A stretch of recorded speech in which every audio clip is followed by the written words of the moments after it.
procedures. Sorry. I meant to record this. Sorry. Oops, what just happened? Oh. I didn't do that. And procedures and expectations. So we've allotted a certain type of work that volunteers can do that doesn't require a certain skill set. So it's targeted towards anybody that has interest in working on trail maintenance. And at the end of that meeting, we did announce stage 2, the second stage of a volunteer program, and that's to begin sometime in the middle of the summertime or mid-summertime this year. Stage 2 volunteer program will focus mainly on the Central Forest Trail System. We've put an awful lot of work. The volunteers have already put an awful lot of work into the West Forest. So once that system is functioning properly, we will transition into the Central Forest. They will be working on trails that lead from the Ganaraska Forest Center, and staff will allocate which trails will be worked on first. GRCA will be accepting volunteer applications for stage 2 soon, if we aren't already. And then a second training workshop will be announced. The volunteer duties for stage 2 will include inspection of trails, light duty vegetation encroachment clearing, and possibly some trail surface surface maintenance. As of May 1st, the Ganaraska Forest will be reopening to all visitors. Parking lots P1 and P3 will remain closed due to unmaintained road access and concerns over neighboring properties. The electronic kiosk is selling day passes, and our GRCA plans on having the membership system, online membership day pass system functioning by May 1st. That's it for me. Great, thank you, Ed. Thank you for your presentation. Board members, any questions for Ed? Miriam, yes? Yes, my question would be, is there a map that is updated periodically with this information? So if someone is interested in finding out what's open or closed, they can go to that spot? Is through you, Mr. Chair, there is an interactive map that's updated on a regular basis, daily, hourly. Oh, is that okay? Good to know. It's on the website, and there's links through you, Mr. Chair. There's a press release that will be coming out probably tomorrow, and it will also have the link on it for that interactive map. Great. Tracy, did I see your hand? Yes? Yes, you did. Thank you. I was down on, can you hear me? Yep. Okay, I was down on Boundary Road last week, just doing road inspections with engineers, and I noticed what a great job the logging company has done through there. And it was a significant amount of damage through there. When they're finished up on the 27th, have they addressed any stumps that needed to be ground out, or is everything up to date? On the trail system will be remaining the same, so there won't be any stumps that are on the actual trail surface because they weren't there prior to the storm. No, yeah, I noticed that a couple spots that were close, so it was just an idea of just safety thing. I just wanted to ask. Mm-hmm. Okay. Anything further, Tracy? No. Nope, that's great. Thank you. Okay, Randy, I got you, and then Vicky. Yeah, through you, Mr. Chair, there was a mention of neighbor concerns, and I'm wondering whether they're major concerns or what the issues are there and how they're being worked on. So the neighbor concerns are, we've addressed it through closing parking lot P3. P3 is no longer accessible by highway vehicles. So we're transitioning parking into parking lot P2 to take on all that additional parking. Okay. Got it. Good, Randy. Yes. Resolve. Vicky, yes. Yes, so through the chair, I have a question that came from another member of Port Hope Council regarding the horse parking lot. And I'm going to read it because it is from this person and not myself. Just questioning whether it will be in a ready state for May 1st. And as it stated, it says, as the vehicles and horse trailer enter from the west, they will ultimately need a large enough area to maneuver their vehicles to exit. So I guess the question is it ready, and is there enough space to maneuver horse vehicles in that parking lot? Did you hear that? Yeah, Yeah, yes, staff has cleaned that parking lot as of today. Thank you. good. That's a question that would be nice to have for our question period. There, I just got that this afternoon, so I'm Through to you, sorry. Mr. Chair, we actually had that emailed to us last week, so that's why it, staff were on it. Oh, great, great. Good job, staff. I have one thing to add. There will be some logs still left on the boundaries of that parking lot.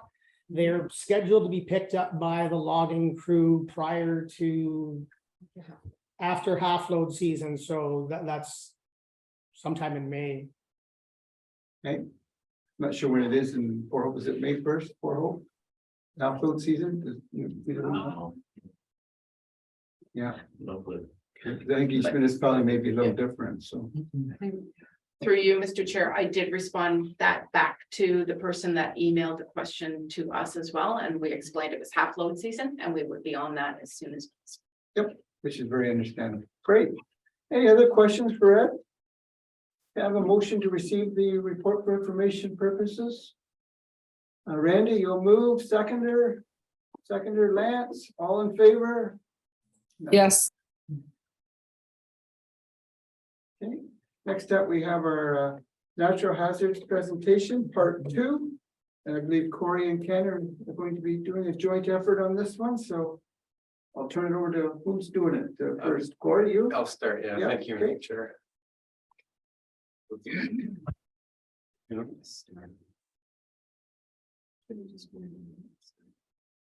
Will everyone be able to see it? Yeah. Don't share a screen. It is. So- Oh, maybe not, okay. So I'm always going back and forth between Teams and Zoom, so. Apologies. So if I share there, I can just Yeah. switch over. Sure. Okay.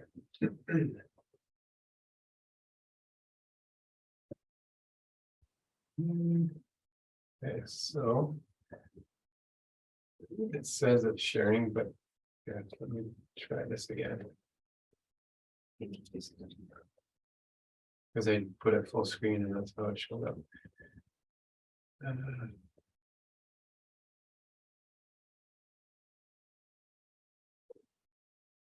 Yes.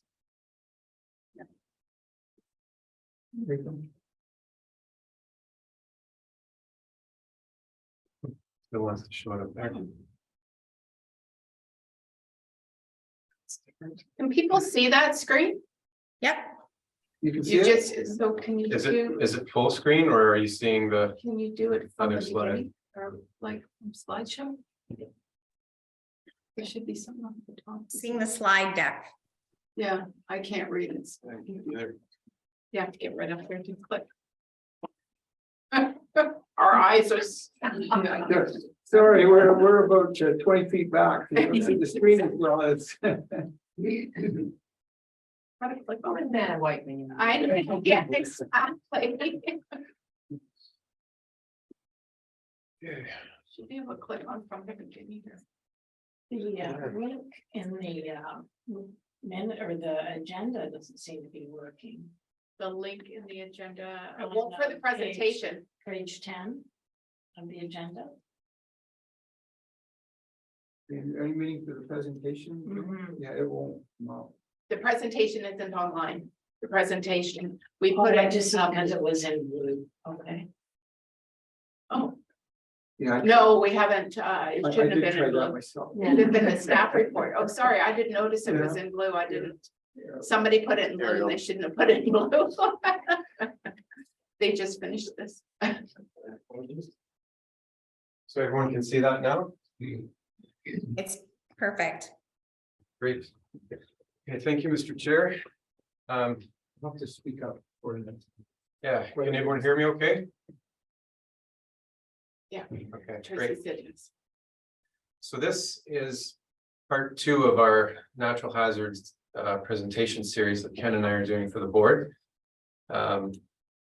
So tonight or today, we're going to cover a few things with regard to valleys and corridors, stream corridors. So we're going to touch on what the hazards are, how they're defined, and then discuss some policy and technical considerations.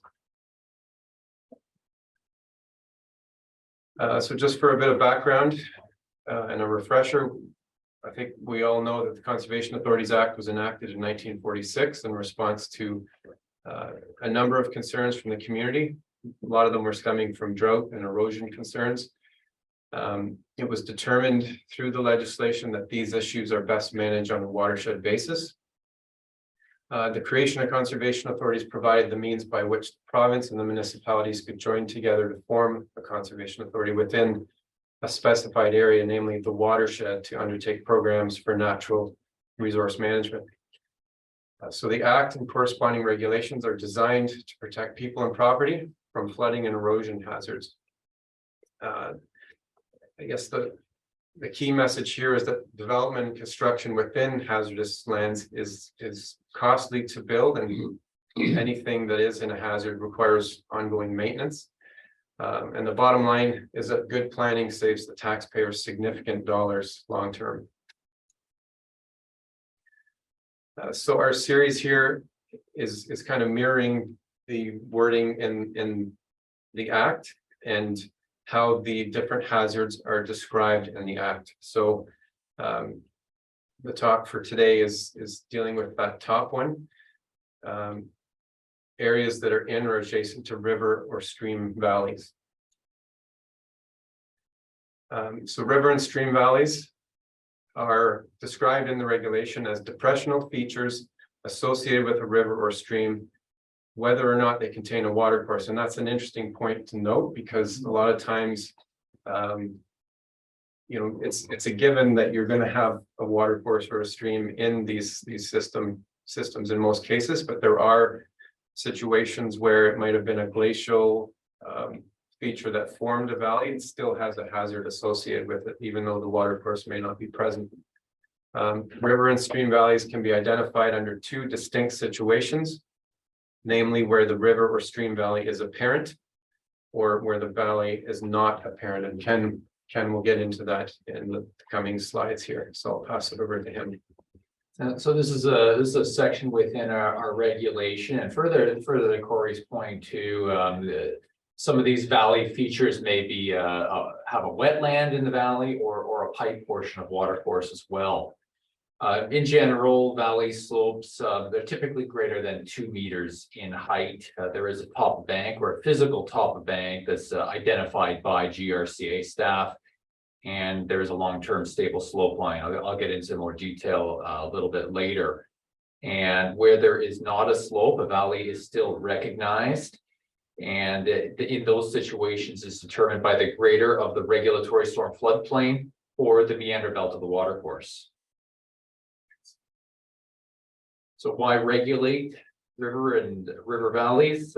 These are areas that are subject to hazardous conditions and pose a threat to life and property. Yeah, I think there's a bunch of bonus. Often, you know, they can look fine, but over a period of time, the impacts of erosion causes damages. This can result in costly repairs or situations where the existing structures need to be condemned or infrastructure moved. And the goal is to keep all development outside of these hazards. One important point: erosion and slope instability are 2 different processes, which are often associated together. The erosion process affects the soil surface at the particle level, and slope instability consists of the sudden movement or sliding of a large mass of soil over a failure plane. So valleys, the apparent valley, again, these are the ones with the slopes, and not apparent, just where the water course is, but does not have those slopes. In determining the apparent or confined valleys, To determine the extent of the regulated area for an apparent or confined valley, we measure the predicted stream bank erosion over a 100-year period, plus the stable slope and stable top of bank, plus a 15-meter allowance. GRCA generally does not support new development closer than 6 meters from the top of bank in most circumstances, or as determined by, say, a geotechnical study, and that comes out of the MNRF guidelines. For apparent confined valleys with a water course or a toe erosion hazard present, the toe erosion allowance must be determined. Without a study, we often assume it to be 15 meters, but it may be greater for larger water courses such as the Ganaraska River. To determine the extent of the meander or erosion allowance associated with a water course, we may require a study from a fluvial geomorphologist. On top of that, the determination of the stable slope angle, without a study, GRCA assumes a 3-to-1 stable slope angle. Or if somebody say wants to build a little bit closer, then we may need a geotechnical study to be undertaken to determine where that long-term stable slope line is located. And sometimes in these circumstances, we may require a study that includes work from both the geotechnical and fluvial geomorphologist. We do try to keep the cost down as much as possible. We do try to identify an area where we would be comfortable with development occurring without the need for a study. So we don't want people to do a study unless it's absolutely necessary.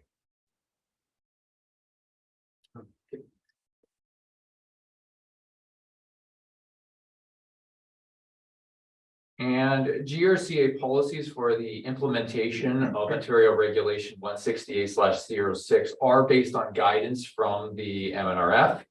And again, that 6-meter setback comes from the River and Streams Technical Guidelines. For not apparent or unconfined valleys, these are those valley lands with slopes of less than 2 meters in height. And the erosion hazard limit is the greater the flooding hazard limit or meander belt allowance, plus an erosion access allowance, which is 6 meters or as determined by a study. For the floodplain, for the next 2 slides, this one relates to floodplains. The next slide will relate to the meander belt in determining GRCA's regulated area. We would take the floodplain plus a distance of 15 meters to comprise the regulated area. Now, development can occur within that 15 meters. That would just be that area where somebody requires permission from the conservation authority to do that, to undertake the development in that location. For the meander belt is a part of the valley bottom across which a stream shifts its channel from time to time. And the authority regulates a distance of 15 meters from the extent of the meander belt to comprise the regulated area. And Corey will continue. Yeah, see if this works for us here. So what this video is, it's a 33-year time lapse of satellite images for a river in Peru. And what we just want to show here is how rivers change over time. They're not meant to be static, and depending on the soils that the river is within, the degree of movement can be very, very significant. So you can see how the planform and the meander belt of the stream does adjust over time. And you need to know what the river is going to do over that planning horizon so that you're not building in an area that the river is going to want to take over. Moving on to slope failures. As Ken mentioned, valley features do have an erosion hazard component. There are different failure mechanisms on slope areas. I'm not going to go through all these, but the most common ones are rotational, which is the top left. That's basically where this wedge or slice of earth does rotate and slide down the valley wall. One of the others is flow, where the soil gets saturated and it loses its soil structure and just flows down the valley wall. This other one in I guess the middle left portion of the slide is a block and wedge failure where it's similar to the rotational failure, but instead of rotating out, it's sliding down the valley wall towards the bottom of the valley. So just an indication of a translational slide. It's where that block of soil gives way, and there's a failure plane beneath it, and that whole block ends up moving down the slope. So what are the causes of slope instability? There's a lot of variables that are at play here. So one of them being proximity of a water course to the valley wall. As that stream or river starts to erode the toe of the valley wall, it destabilizes the material above the scar or the erosion point on the slope.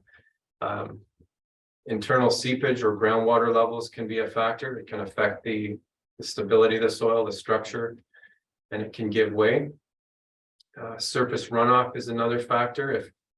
If additional flows are going in areas where they didn't historically, it can then cause soil saturation and failure. The angle of slope of the valley wall is a factor, and generally the province and the Conservation Authority consider slope angles of 3 horizontal versus 1 vertical is a stable slope angle. You would get that typically with sands and that sort of thing. Natural cover and vegetation, they have a role in anchoring the soil. So depending on how much cover is there, that's a factor. And then human activities such as leakage from swimming pools or septic systems, cut and fill activities on a slope area, improperly constructed retaining walls, etc. Those are all elements in what can cause or impact slope stability. There's a lot of indicators. Some of them are very obvious, but when you have an eroded, unstable bank, that's a very clear indicator that there's some problems. Tension cracks is another indicator. You can kind of see through the middle of the screen here. The soil is starting to crack and pull away from the rest of the soil structure. A failure scarp, which is the start of a rotational failure, that's an indicator, and that's what it normally appears as. And this one I find very interesting. It's a snapshot here of indicating the history of movement in this slope. So you can see that the trees have adjusted to the movement of the slope over time, and they've taken on that curved appearance. Other indicators are this appears to be a saturated soil that has just lost its ability to stay together, and it's just given away and flowed toward the bottom of the slope. And this is also a very clear indication when you see the cracked bricks in the wall of that house. That's a very clear indicator of a structural issue in the house that's caused by instability in the rear portion of the house and the lot. And this goes back to Ken. So with respect to the provincial policy statement, as I'm sure many are aware, there is a new draft provincial policy statement out, but the hazard section appears to remain the same. In general, GRCA does not support new development within erosion hazards, particularly new habitable development. And although severances, for instance, can include valleys, GRCA staff would require that a building envelope is established through the severance process. Often we would add that as a condition that a viable building envelope is established. Our policy, in general, development should not go into valley lands, and all new development should be outside the top of bank or long-term stable slope line, whichever is greater. There are some exceptions, but these tend to be very specific. So some technical requirements for permitting. Again, I have to stress, GRCA staff do strive to keep costs down and not ask for costly studies, but some landowners want to build where they want to build, and in those situations where we may require that additional analysis to demonstrate that where they do want to build is outside of the hazard. Some of these items that we would be looking for and services we do provide, we do stake the top of bank with an Ontario land surveyor to help identify the limits of development. We may request a geotechnical study to ensure that the development will be outside the limit of the slope hazard. And also the geotechnical engineer may provide additional recommendations such as erosion control, requesting vegetation not be removed, or directing drainage away from the slope that GRCA may include as a condition in our permit. And to determine the meander belt, a fluvial geomorphologist may be required, and they also work in concert with the geotechnical engineer in certain circumstances. The authority does promote the stabilization of slopes using deep rooting vegetation such as trees wherever possible. And how stream and valley mapping is used, we use it for our mapping layers. It is used in official plan and zoning bylaw mapping, real estate and lawyer inquiries, insurance investigation, planning and permit approvals. This is very important for us to determine hazard limits and emergency preparedness planning, and helps to assess risk levels for asset management purposes. And that's all. Thank you very much. Thank you both for your presentations. Questions? Anyone with any questions? Presentations were well done. I think we have any questions.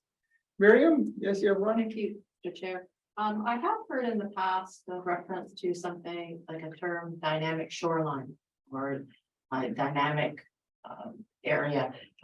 Would you be able to tell me how that applies or does not apply in this case when we have movement? My understanding is a dynamic area may be part of the natural system.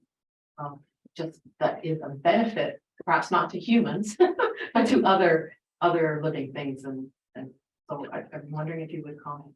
Through you, Mr. Chair, the dynamic beach is a test of our regulation, but it has to do more with the shorelines. So a dynamic beach, think of Coburg Beach, Port Hope, West Beach, for instance. Those are areas with sands or materials that are going to be moving over a period of time. However, it doesn't have to do with looking at the valley lengths themselves. Through you, Mr. Chair, just to add to what Ken said, I think there is a dynamic aspect of valley and stream corridors in that the meander belt does change over time, and movement of the meander belt does have benefits in that it does supply natural rates and levels of erosion that nourish riffle and pool features downstream, which are critical for fish spawning and that sort of thing. So erosion isn't all bad. Unnatural rates of erosion are problematic, but to stop all erosion in a natural system would be very detrimental to the ecology of the system. So that dynamic aspect is very important. Thank you. Any further questions? Anyone from their homes? Any questions? I don't see any hands. So, okay, thank you. And could we get a mover to receive these for information purposes? Miriam and Adam, all in favor? Yes. Okay, under correspondence, we have the one additional item, which was from the brother foreclosure dealing with their auditors.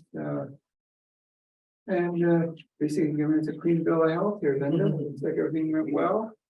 Yeah, yes, through you, Mr. Chair, I draw your attention to the third paragraph, just stating that they did not identify any of the following matters. Okay, So, and that is the communication of this. great. Thank you, Linda, which is always good news for us. Any questions on the letter before we make a motion on it? Anyone? No? Motion to receive it for information purposes? Joan, seconder Tracy, all in favor? Yes. Okay, we have applications under the Ontario Reg 16806. I believe, Ken, you want to talk about Just a point of clarification through you, Mr. Chair. Permit number 2237 on last month's agenda was questioned by Council Wu about being in Clarington rather than Port Hope. 5313 Dunn Road, Newtonville is in fact within Port Hope's jurisdiction as identified in the permits approved by the executive. Okay, thank you, Ken. So can we get a mover to, we didn't do these, right? So we need a mover to receive these for information purposes. Randy, seconder, Lance, any other comments or questions on these ones? No, all in favor? That's Yes. good. Thank you. And we go down to committee reports, the Ganaraska Forest Recreation Users Committee minutes that we had before us. And that was from April the 6th. And I get a mover to receive these for information. Mover, please. Adam, seconder, Bruce. Anything from these? Any questions or comments on these? Lance, do you have anything you want to add to this? I see you were at the meeting. Thank you for that. Anyone? No? All in favor? That's curious. Yes. And next up, we have our financial budget. We have a staff report attached. Linda, do you want to speak to this at all or? Yes, Mr. Chair, through you. So some of you who have previously been on the board of directors will notice that there has now been a change in the presentation of the financial budget.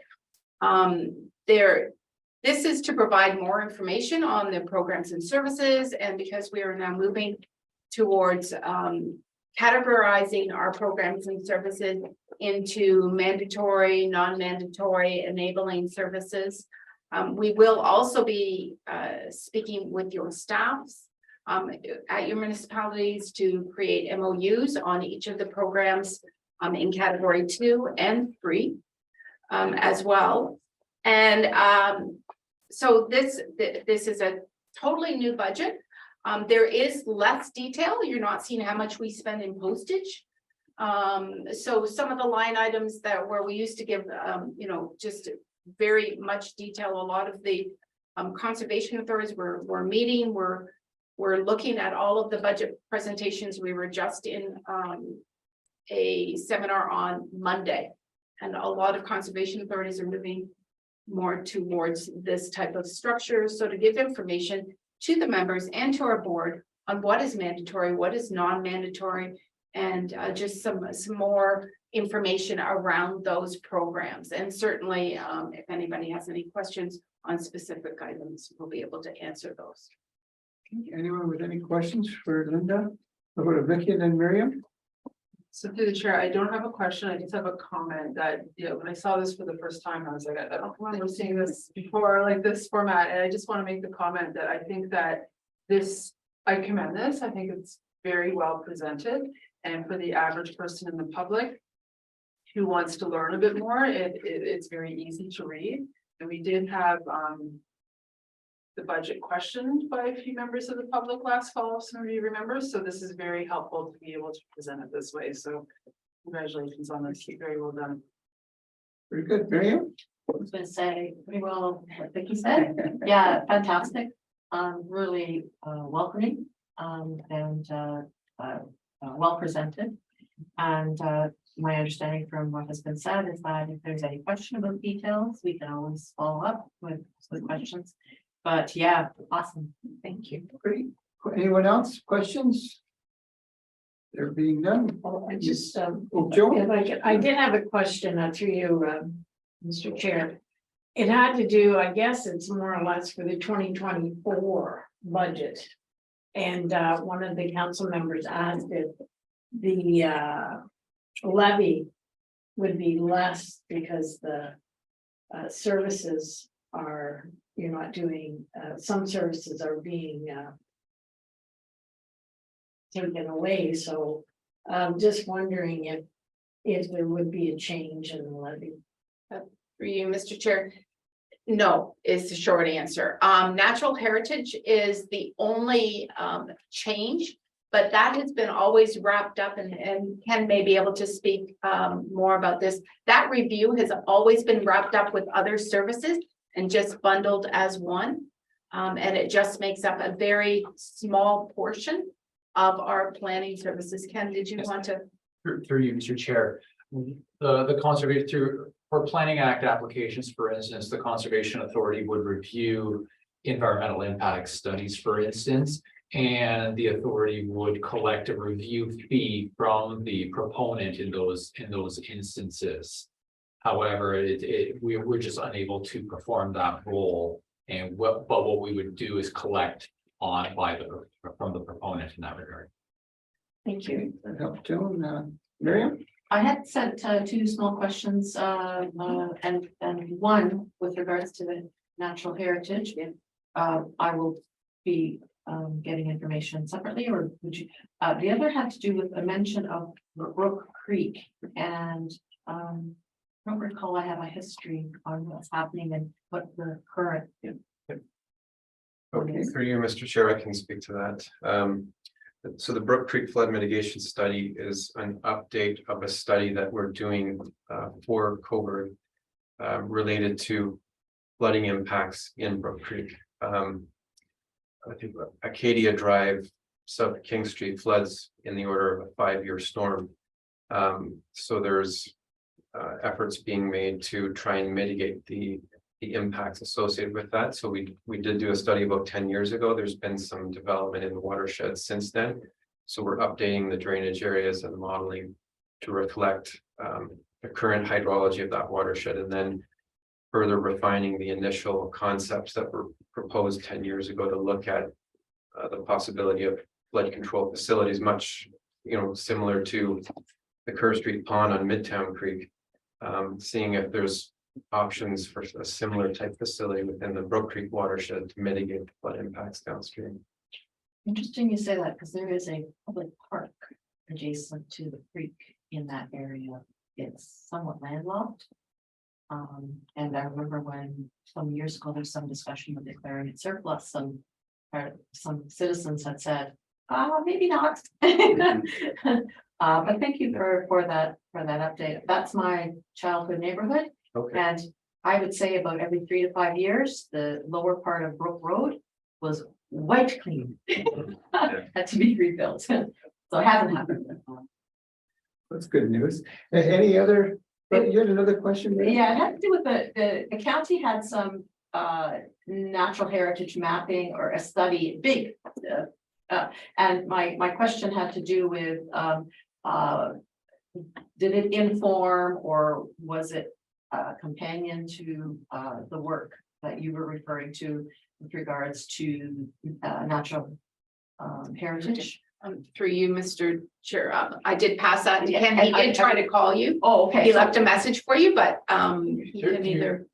Yes, through Mr. Maybe it may be better in that regard. Can we separate Yeah. conversation? Happy to have Yeah, that. sure. And Any other questions dealing with the budget? Can we get a motion to approve the budget as presented? Motion, Vicky, seconder Miriam, all in favor? Yes. Carried, thank you.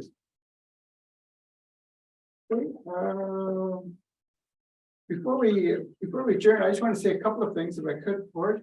I want to thank the staff for getting those trails open for May 1st. That was, I know, a large undertaking for you, and I think all of us at the table here very much appreciate it. And so will the users of the forest. I mean, they're going to be ecstatic. They're going to be able to May 1st. So thank you very much for that. I also want to thank the staff for the budget and for dealing with the auditor this year. You guys did a great job. Again, there was no discrepancies, Linda, so you're 100%. And I also want to congratulate Linda. Linda is going to be the treasurer for Conservation Ontario again. So Linda, thank you very much for doing that, and congratulations on that position. So I thought I'd let board members know that Linda is very qualified out there when she comes to doing anything with finance. So thank you, Linda. Can we get a motion to adjourn? Motion to adjourn, Joan. Thank you very much. Seconder Adam, and we are now adjourned. So thank you, everyone, and we'll see you next month.